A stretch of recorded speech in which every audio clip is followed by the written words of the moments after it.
न्यून प्रणाम, राम राम, राधे राधे। स्वागत है आप सभी का एक बार फिर से आपके अपनी शब्दवाणी क्लासेज पर। आपके लिए सबसे बड़ी खुशखबरी कि अपनी जो जीआई टेक की क्लास है वो मैंने रिकॉर्ड कर ली है और जस्ट आज या कल आपको मैं अपने YouTube चैनल पर उपलब्ध करवा दूंगा। आशा करता हूं कि आप अपनी जो जीआई टैग वाली क्लास है उसको ज्यादा से ज्यादा लाइक करोगे, शेयर करोगे, ताकि उन लोगों तक यह क्लास पहुंच सके जिनको वास्तव में इन क्वेश्चनों की जरूरत है। तो आज जो अपनी तारीख है वो है 24 जून। 24 जून 2026 के महत्वपूर्ण करंट अफेयर्स के क्वेश्चनों पर अपन करने वाले हैं चर्चा। तो जीआई टैग वाली क्लास को मत भूलना। और इससे पहले अपन ने जो वीरता पुरस्कार वाली एक क्लास अपलोड की थी, आपने वो जरूर देख ली होगी। तो चलते हैं आज अपने 24 जून के महत्वपूर्ण करंट अफेयर्स के क्वेश्चनों के बारे में। आज का अपना पहला क्वेश्चन है, वर्ष 2026 का प्रतिष्ठित वुल्फ पुरस्कार भारतीय मूल के प्रसिद्ध किस सैद्धांतिक भौतिक विज्ञानी को प्रदान किया गया है? हाल ही में वर्ष 2026 का जो प्रतिष्ठित वुल्फ पुरस्कार है वो प्रदान किया गया। अब वो मिला किसको है? एक भारतीय मूल के हैं सैद्धांतिक भौतिक विज्ञानी, उनको प्रदान किया गया है। आपको बताना है कि उनका नाम क्या है। प्रोफेसर जितेंद्र कुमार, या प्रोफेसर जैनेन्द्र के जैन, या फिर प्रोफेसर मनोज अयंगर, या फिर प्रोफेसर स्टीफन जे सेंट की। बताओ। भारतीय मूल के प्रसिद्ध सैद्धांतिक भौतिक विज्ञानी जिनको वुल्फ पुरस्कार 2026 से सम्मानित किया गया है वो कौन है? वो अपने हैं प्रोफेसर जैनेन्द्र के जैन। प्रोफेसर जैनेन्द्र के जैन, इन्हें वुल्फ पुरस्कार 2026 से सम्मानित किया गया है। याद रख लेना, अपने दिमाग में सेट कर लेना। इसके बारे में और जानकारी देखें तो देख लीजिए। ये अपने हैं प्रोफेसर जैनेन्द्र जैन, जिन्होंने वुल्फ प्राइज 2026 जीतकर इतिहास रच दिया है। वह इस प्रतिष्ठित सम्मान को पाने वाले पहले भारतीय वैज्ञानिक बने हैं। वो इस सम्मान को पाने वाले पहले भारतीय वैज्ञानिक बन गए हैं। अब इनके बारे में एक खास चीज देखें, इनके मेहनत को देखें तो देखियो, बचपन में पैर गंवाने के बावजूद उन्होंने हार नहीं मानी और विज्ञान की दुनिया में भारत का नाम रोशन किया। बचपन में इन्होंने अपना एक पैर गंवा दिया था किसी दुर्घटना के फलस्वरूप, लेकिन फिर भी इन्होंने हार नहीं मानी और वुल्फ पुरस्कार जीतकर भारत का नाम दुनिया में रोशन कर दिया। वर्ष 2026 का प्रतिष्ठित वुल्फ पुरस्कार भारतीय मूल के प्रसिद्ध सैद्धांतिकी भौतिक विज्ञानी प्रोफेसर जैनेन्द्र के जैन को प्रदान किया गया। उन्होंने यह पुरस्कार भौतिकी के क्षेत्र में अपनी अभूतपूर्व खोज कंपोजिट फर्मियंस के लिए जीता है, जिसने क्वांटम पदार्थ की समझ को नई दिशा दी है। वे भौतिकी में इस पुरस्कार को प्राप्त करने वाले पहले भारतीय मूल के पहले व्यक्ति बन गए हैं। भौतिकी के क्षेत्र में इस पुरस्कार को प्राप्त करने वाले भारतीय मूल के पहले व्यक्ति बन गए हैं जैनेन्द्र के जैन। याद रखना, इनको वुल्फ पुरस्कार 2026 से सम्मानित किया गया है। अब इन्होंने भारत का इतना नाम रोशन किया है तो अपन इनका नाम तो याद रख ही सकते हैं। अगला क्वेश्चन, दूसरा क्वेश्चन है, दूसरी दक्षिणी एशियाई थ्रोबॉल चैंपियनशिप का खिताब किसके द्वारा जीता गया? हाल ही में दूसरी दक्षिणी एशियाई थ्रोबॉल चैंपियनशिप है, उसका आयोजन किया गया अपने भारत में। कहां किया गया? अपने भारत में इसका आयोजन किया गया। आपको बताना है कि यह खिताब किसने जीता। तो इसमें कौन कौन से देशों ने भाग लिया? तो इसमें अगर बात करूं तो श्रीलंका, बांग्लादेश,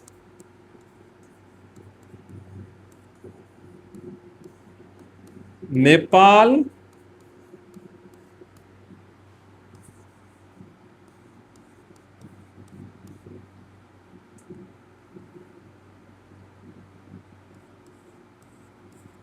भूटान, और नेपाल, भूटान और भारत। इन 5 देशों ने इस प्रतियोगिता में भाग लिया और इस दूसरी दक्षिणी एशियाई थ्रोबॉल चैंपियनशिप का जो खिताब जीता है वो अपने देश भारत ने जीता है। याद रखना, इसका आयोजन भी भारत में हुआ था और ये खिताब भी किसने जीता? भारत ने जीता। इसके बारे में और जानकारी देखें तो दूसरी दक्षिणी एशियाई थ्रोबॉल चैंपियनशिप जो 17 से लेकर 19 जून, हाल ही में कुछ ही दिनों पहले 17 से लेकर 19 जून 2026 तक रांची झारखंड में हुई। कहां पर आयोजित की गई? रांची झारखंड में आयोजित की गई।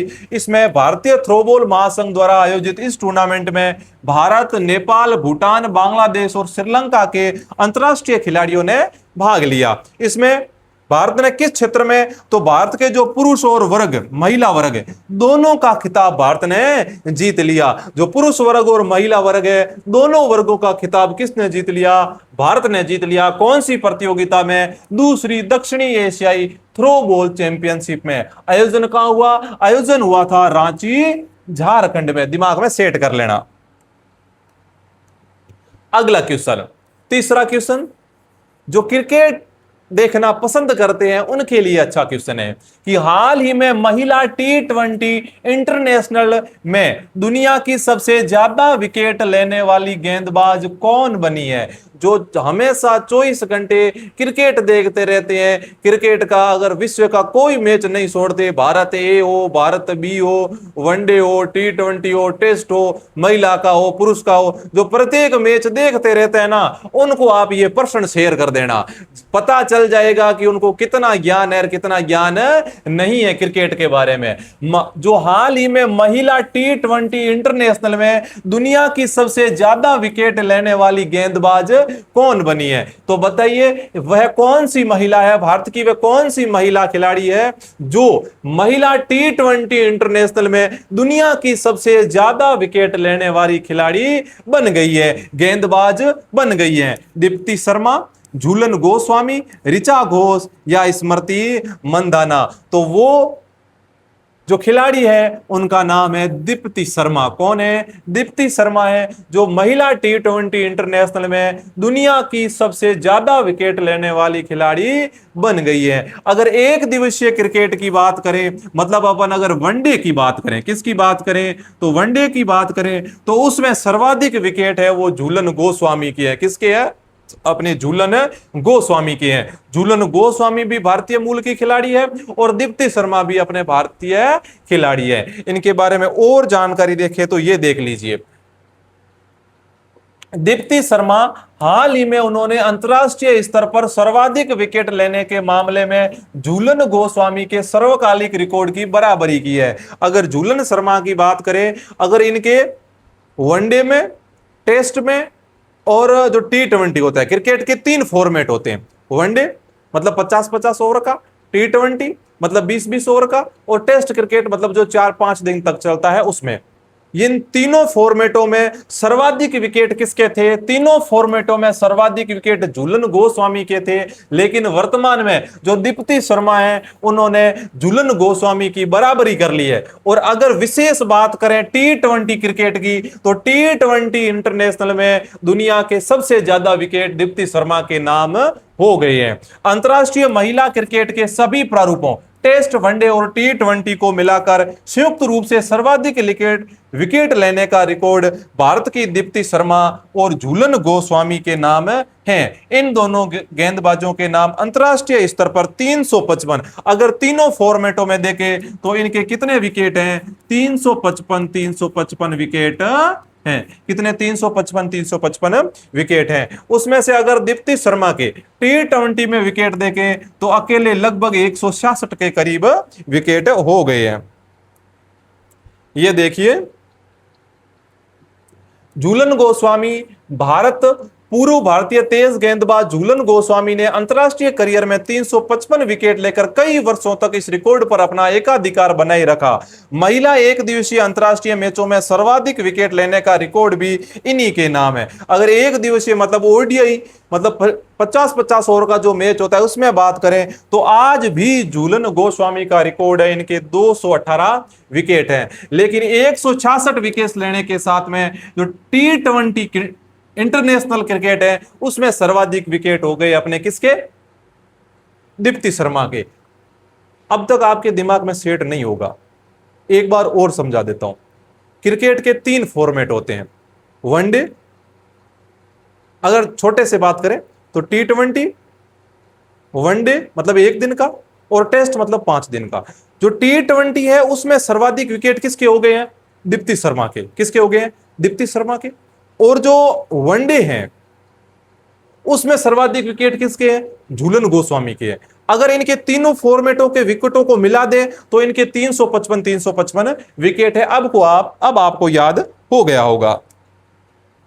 अगला चौथा question very very important question है, दिमाग में सीधा छाप लेना कि विश्व आर्थिक मंच द्वारा ऊर्जा संक्रमण सूचकांक जो 2026 में भारत 120 देशों की सूची में कौन से स्थान पर है? अभी हाल ही में विश्व आर्थिक मंच है, उसने ऊर्जा संक्रमण सूचकांक 2026 जारी किया। कितने देशों का जारी किया? 120 देशों का। तो उसमें भारत कौन से स्थान पर है? 17वें, 50वें, 101वें या 29वें? तो मैं आपको बता दूं, अपना भारत है वो कुल 100 अंकों में से 54.9% अंकों के साथ में कितने नंबर पर है? अपना भारत है वो 17वें नंबर पर है। कितने हैं?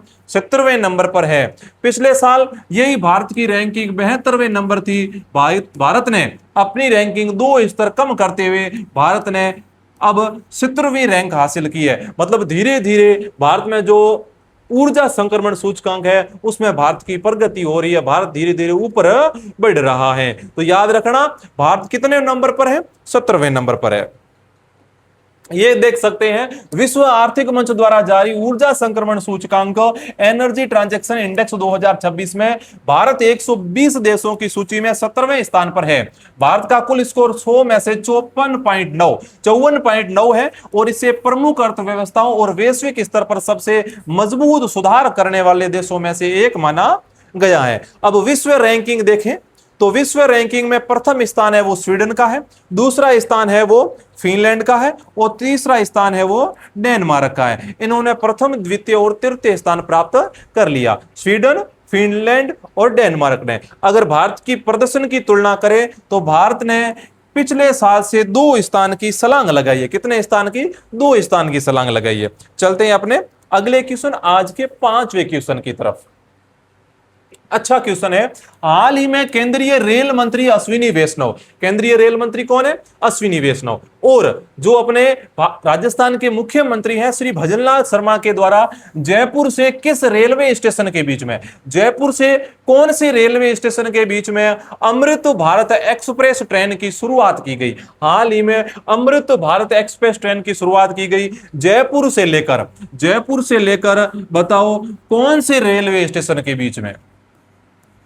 बताओ, जयपुर से रेल चलाएं और किधर जाएं? तो ये रेल गई है दरभंगा। कहां गई है? दरभंगा बिहार। दरभंगा बिहार और जयपुर के बीच में एक special Amrit Bharat express train की शुरुआत की गई है। याद रखना, हाल ही में जयपुर और दरभंगा बिहार के बीच में प्रश्न पूछा जा सकता है।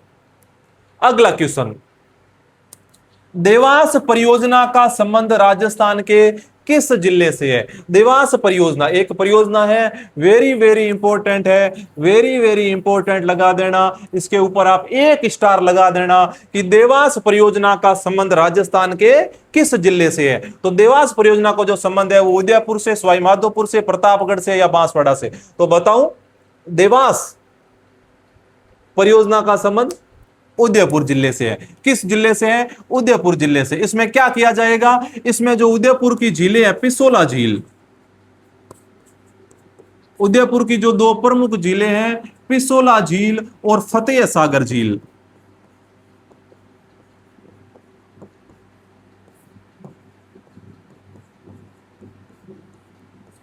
इनमें पानी की मात्रा को बढ़ाने के लिए, पानी के प्रवाह को बढ़ाने के लिए, आसपास वाले क्षेत्रों से पानी लाने के लिए यह एक परियोजना बनाई जा रही है जिसका नाम है देवास परियोजना। इस देवास परियोजना के कितने चरण हैं? तो यह 4 चरणों में। कितने चरणों में है? यह 4 चरणों में है। इन 4 चरणों में से 2 चरण पूरे हो गए हैं और अभी जो तीसरा और चौथा चरण है उसको केंद्र सरकार के द्वारा मंजूरी प्रदान की गई है। तो देवास परियोजना परियोजना उदयपुर में। थोड़ी बहुत और जानकारी देख लेते हैं इसके बारे में। देखिए, इसका मुख्य उद्देश्य है उदयपुर शहर की पिसोला और फतेह सागर जिलों में पानी की स्थायी आवक को सुनिश्चित करना है और क्षेत्र के बढ़ते जल संकट का समाधान करना है। और इस परियोजना के प्रमुख चरणों के बारे में बात करें तो इसका जो प्रथम एवं द्वितीय चरण है इसे पूरा किया जा चुका है। इसके माध्यम से क्या किया गया, तो इसके माध्यम से गोगुंदा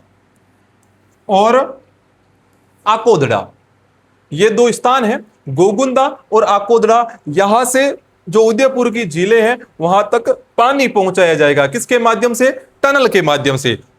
तो ये प्रथम जो और द्वितीय चरण है वो तो समाप्त हो चुके हैं। अब तृतीय एवं चतुर्थ चरण की मंजूरी दी गई है। 1690.55 करोड़ रुपए स्वीकृत किए गए हैं इसके लिए। 1690.55 करोड़ रुपए की लागत वाली यह वर्तमान की सबसे बड़ी मेगा परियोजना है, देवास तृतीय एवं चतुर्थ चरण। अब इसमें क्या किया जाएगा, तो इसमें क्या किया जाएगा, इसमें केंद्रीय पर्यावरण मंत्रालय से अंतिम मंजूरी मिल चुकी है। इसके तहत गोगुंदा तहसील के दो स्थान हैं, एक नाल या नतिया तड़ जो वांकल नदी पर है और एक है अंबा गांव। दो गांव है, नाल गांव और अंबा गांव। इनमें दो बांध बनाए जा रहे हैं। क्या बनाए जा रहे हैं, बांध बनाए जा रहे हैं। अब इन बांध की क्षमता कितनी है, तो इनकी क्षमता है 500 million cubic feet. 500 million cubic feet इसकी क्षमता है। अब पानी को झीलों तक पहुंचाने के लिए 14.65 किलोमीटर लंबी सुरंग प्रणाली का निर्माण भी किया जा रहा है। अब इन झीलों तक पानी को पहुंचाने के लिए सुरंग का भी निर्माण किया जा रहा है। तो अगर प्रश्न पूछे कि जो देवास परियोजना तृतीय और चतुर्थ, उसके लिए कितने करोड़ रुपए की स्वीकृति दी गई है, 1690.55 करोड़ की। और यह किस जिले की मुख्य परियोजना है, उदयपुर जिले की। अगला क्वेश्चन, क्वेश्चन नंबर 7वां। मुख्यमंत्री श्री भजनलाल शर्मा ने पीएम ई बस सेवा योजना के तहत राजस्थान में पहली बार ई बस सेवा की शुरुआत किन दो जिलों से की है। राजस्थान के वो दो कौन से जिले हैं जहां पर अभी मुख्यमंत्री श्री भजनलाल शर्मा ने पीएम ई बस सेवा की शुरुआत की है। मतलब वहां की सड़कों पर अब इलेक्ट्रिक बसें दौड़ा करेगी। कैसी बसें, इलेक्ट्रिक, मतलब जो बैटरियों पर और जो चार्ज होकर चलेगी। तो ऐसी बसें किन जिलों को दी गई है, जयपुर और भीलवाड़ा, जयपुर कोटा, जोधपुर और कोटा, भीलवाड़ा और जोधपुर। तो आपको बता दो, जो अपने जयपुर और भीलवाड़ा है, कौन से, जयपुर और भीलवाड़ा जिलों में पहली बार ई बस सेवा की शुरुआत हो चुकी है। किन दो जिलों में, जयपुर और भीलवाड़ा। एक तो अपनी राजधानी है, यहां पर तो होना ही है, और पास में यह भीलवाड़ा, इन दोनों स्थानों पर शुरू कर दिया है। अगला क्वेश्चन, आज का अपना 8वां क्वेश्चन, काफी इंपॉर्टेंट क्वेश्चन है कि केंद्रीय शिक्षा मंत्रालय के ओर से जारी की गई स्वच्छ एवं हरित विद्यालय रेटिंग 2025-26 में राजस्थान को कौन सा स्थान मिला है। हाल ही में जो अपना केंद्रीय शिक्षा मंत्रालय है उसने एक रेटिंग जारी की है। किसके आधार पर, स्वच्छ, कौन सा विद्यालय स्वच्छ है और हरित है, मतलब वहां पर हरियाली है, उसके आधार पर एक रेटिंग जारी की है। उसमें अपना राजस्थान है वो कितने नंबर पर है, पहले स्थान पर, दूसरे पर, तीसरे पर या चौथे पर। बताओ अपना राजस्थान कौन से स्थान पर है। तो मैं आपको बता दूं कि अपना राज्य जो राजस्थान है वो कौन से स्थान पर है, वो तीसरे स्थान पर है। कौन से स्थान पर है, तीसरे स्थान पर है। अब ये क्या है, इसके बारे में जानकारी देख लेते हैं। तो शिक्षा मंत्रालय द्वारा संचालित स्वच्छ एवं हरित विद्यालय रेटिंग 2025-26 का उद्देश्य क्या है। इसका उद्देश्य क्या है, उद्देश्य इंपॉर्टेंट है। उद्देश्य है स्कूलों में स्वच्छता, स्कूल स्वच्छ होनी चाहिए। क्या उनमें जल संरक्षण की विधि है कि नहीं है, जो वर्षा जल है या विभिन्न स्रोतों से जल आ रहा है उसको बचाने की विधि है नहीं है। अपशिष्ट, मतलब जितना भी कचरा है उसका प्रबंधन अच्छी तरीके से हो रहा है कि नहीं हो रहा है। और हरित बुनियादी ढांचे को बढ़ावा देना इसका उद्देश्य है। यह पहल जो अपनी राष्ट्रीय शिक्षा नीति है एनईपी 2020 और जो मिशन लाइफ है, इनके अनुरूप स्कूलों को 5 तारा रेटिंग प्रदान कर दी है। इन सभी सुविधाओं के आधार पर स्कूलों को 5 स्टार रेटिंग देती है। अब इसमें राजस्थान का क्या प्रदर्शन है, तो इस रेटिंग में राजस्थान ने पूरे देश में तीसरा स्थान हासिल किया है और राज्य के 11 विद्यालयों को राष्ट्रीय स्तर का मेरिट प्रमाण पत्र मिला है। इसमें राजस्थान ने पूरे देश में तीसरा स्थान हासिल किया है और राजस्थान के 11 विद्यालयों को कितने विद्यालयों को? संख्या पूछी जा सकती है, संख्या पूछी जा सकती है। इंपॉर्टेंट है, वेरी वेरी इंपॉर्टेंट है कि राजस्थान के कितने विद्यालयों को राष्ट्रीय स्तर का प्रमाण पत्र दिया गया है? 11 विद्यालयों को। चलते हैं आज के अपने सेकेंड लास्ट क्वेश्चन, 9वां क्वेश्चन। हाल ही में प्रथम सिंधु कुंभ का आयोजन 22 से 27 जून तक कहां हो रहा है? हाल ही में प्रथम जो सिंधु कुंभ है उसका आयोजन किया जा रहा है। आपको बताना है कि इसका आयोजन 22 से 27 जून तक कहां किया जा रहा है? उत्तराखंड में, हिमाचल प्रदेश में, लेह लद्दाख में या उत्तर प्रदेश में? तो इसका जो आयोजन किया जा रहा है वो लेह लद्दाख में किया जा रहा है। कहां किया जा रहा है? लेह लद्दाख में। इसके साथ साथ में लद्दाख विश्वविद्यालय में एक राष्ट्रीय संगोष्ठी का आयोजन किया जा रहा है। उसका आयोजन कौन कर रहा है? तो गुरु जंबेश्वर विज्ञान एवं प्रौद्योगिकी विश्वविद्यालय जो हिसार है उसके द्वारा, और हिमालय परिवार एवं सिंधु दर्शन यात्रा समिति के द्वारा लद्दाख में विश्वविद्यालय में एक राष्ट्रीय संगोष्ठी का भी आयोजन इस अवसर पर किया जा रहा है। तो यह भी आपको याद रखना है। आज का अपना लास्ट क्वेश्चन, 10वां question, very very important question है, वेरी वेरी इंपॉर्टेंट क्वेश्चन है। नाफेड, नाफेड भारतीय राष्ट्रीय कृषि सहकारी विपणन संघ लिमिटेड की स्थापना कब की गई? भारतीय राष्ट्रीय कृषि सहकारी विपणन संघ लिमिटेड की स्थापना कब की गई? 2 अक्टूबर 1958 को, 10 जनवरी 2000 को, 21 जून 2026 को या 26 जनवरी 1950 को? कोई तो समझेगा सर करंट का है तो अभी अभी इसकी शुरुआत की होगी, लेकिन नहीं, अभी अभी इसकी शुरुआत नहीं की गई, ये तो बहुत पुराना है। इसकी शुरुआत की गई महात्मा गांधी जी की जयंती पर 2 अक्टूबर 1958 को। नाफेड की स्थापना कब की गई? 2 अक्टूबर 1958 को, मतलब काफी पुराना हो चुका है। अब ये नाफेड क्या है, इसके बारे में अगर आपको जानकारी दूं तो आप बोलोगे कि सर वाह, वास्तव में ये जो है ना, ये जो लिमिटेड है, ये जो संघ है ना, ये वास्तव में काम का संघ है। तो इसकी जानकारी देख लेते हैं। देखो, यह भारत सरकार के कृषि मंत्रालय के अंतर्गत काम करने वाली एक शीर्ष संस्था है जो कृषि मंत्रालय के अंतर्गत काम करती है। इसका मुख्य उद्देश्य क्या है? देश भर में कृषि उत्पादों के व्यापार को बढ़ावा देना और किसानों को उनकी उपज का सही मूल्य दिलवाना। देश भर में जो कृषि उत्पाद है उनका व्यापार को बढ़ावा देना, एक जगह से दूसरी जगह उनको बेचना, उनके व्यापार में बढ़ावा लाना, और जो किसान है उनकी उपज, जो भी उनकी खेती है, उनका सही मूल्य दिलवाना। अब नाफेड के मुख्य कार्य क्या क्या है? पहला तो इसका है एमएसपी पर फसल खरीद, मतलब ये क्या करता है? न्यूनतम समर्थन मूल्य, किसी भी कोई भी अपनी फसल होती है उसका ये न्यूनतम समर्थन मूल्य तय करता है। कि जैसे कि अपने जीरा होता है, ये कहता है कि मैं जीरा है वो 200 किलो प्रति ग्राम नहीं, 200 रुपए प्रति किलोग्राम के भाव से खरीदूंगा, 1 किलोग्राम के 200 रुपए दूंगा, आप चाहे कभी भी मेरे पास ले आना। तो वो हो गया उसका न्यूनतम समर्थन मूल्य। अब कोई दुकान वाले हैं वो अपने फायदे के लिए अपन को 150 रुपए दे रहे हैं प्रति किलोग्राम, कोई 160 दे रहा है, लेकिन ये क्या कह रहा है? मेरा फिक्स भाव है कम से कम 200 रुपए। तो वो होता है न्यूनतम समर्थन मूल्य। तो यह क्या करता है? किसानों से न्यूनतम समर्थन मूल्य पर किसानों से दलहन, तिलहन और अन्य कृषि उत्पादों की खरीद करता है। वो सभी चीजें किसानों से खरीदता है। फिर क्या करता है? यह उपभोक्ताओं को राहत प्रदान करता है। कब?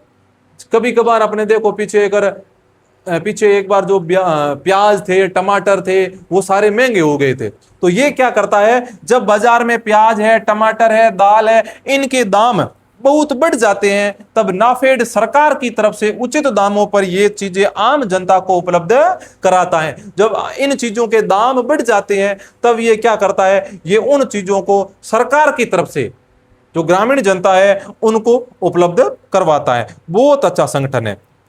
फिर और क्या करता है? सरकारी योजनाओं में भी इसकी भागीदारी है। कैसे? यह सार्वजनिक वितरण प्रणाली और मिड डे मील, जो अपने इस सरकारी विद्यालयों में मिड डे मील योजना चलती है, जिसके तहत विद्यालय के बच्चों को रेसिस के समय खाना खिलाया जाता है, तो उस मिड डे मील जैसी सरकारी योजनाओं के लिए दालों और अन्य अनाजों की भी आपूर्ति यही करता है। कौन करता है? अपना नाफेड करता है। फिर भंडारण और निर्यात, यह कृषि उत्पादों के भंडारण, प्रोसेसिंग और पैकेजिंग की व्यवस्था करता है। साथ ही विदेशों में कृषि उत्पादों के आयात निर्यात में भी मदद करता है। बहुत सारे काम करता है नाफेड। न्यूनतम समर्थन मूल्य तय करता है, और अपनी मदद करता है जब चीजों के भाव बढ़ जाते हैं उस समय, और क्या करता है, सरकारी योजनाओं में अपनी भागीदारी निभाता है, भंडारण और निर्यात करता है। अब वर्तमान में इसकी चर्चा क्यों कर रहे हैं, क्योंकि इसने वर्तमान में एक डिजिटल पहल शुरू किया है। किसानों को उनकी उपज का सीधा और पारदर्शी तरीके से भुगतान करने के लिए नाफेड ने ई समृद्धि पोर्टल भी शुरू किया है। कौन सा पोर्टल शुरू किया है? ई समृद्धि पोर्टल। अगर प्रश्न पूछा जाए ई पोर्टल, ई समृद्धि पोर्टल का संबंध किससे है, तो यह किससे है? इसका संबंध नाफेड से है, जो किसानों को उनकी उपज का सीधा और पारदर्शी तरीके से भुगतान किया जाता है। आपकी उपज है वो ले जाके बेचो, सीधे के सीधे पैसे आपके खाते में आ जाएंगे। और इसके बारे में थोड़ी जानकारी है। अभी हाल ही में क्या हुआ है, केंद्रीय गृह एवं सहकारिता मंत्री श्री अमित शाह ने 23 जून 2026 को नई दिल्ली स्थित अटल अक्षय ऊर्जा भवन में कार्यक्रम के दौरान श्री अमित शाह नाफेड की महत्वपूर्ण डिजिटल और किसान केंद्रित पहलों का शुभारंभ करेंगे। मतलब किया है, 23 जून ने मतलब कर दिया। इनमें क्या होगा, अब नाफेड कई और योजनाएं शुरू कर रहा है। कौन कौन सी?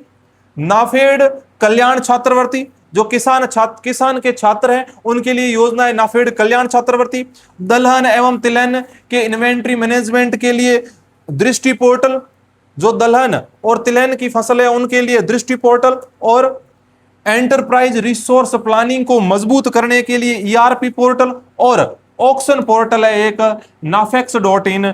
इन सबको ये शुरू भी कर रहा है। तो ये था अपना नाफेड। जो लास्ट वाली सूचना थी, आज के जो अपना पूरा का पूरा करंट अफेयर्स के क्वेश्चन थे उसमें जो ये लास्ट वाला प्रश्न था, ये मुझको सबसे बेहतर प्रश्न लगा। आप भी कमेंट करके बताना कि जितने भी अपने 10 क्वेश्चन है उनमें आपको सबसे अच्छा क्वेश्चन कौन सा लगा।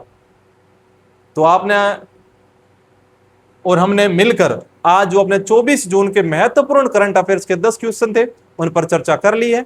उम्मीद करता हूं आपने वीडियो को पूरा का पूरा देखा होगा, साथ में अपनी क्लास को लाइक, शेयर और यूट्यूब चैनल को सब्सक्राइब भी कर लिया होगा। और अभी तक अगर आपने ये काम नहीं किए हैं तो अभी जाकर अपना जो वीडियो की लिंक है उसको शेयर करो और यूट्यूब चैनल को सब्सक्राइब करो। धन्यवाद।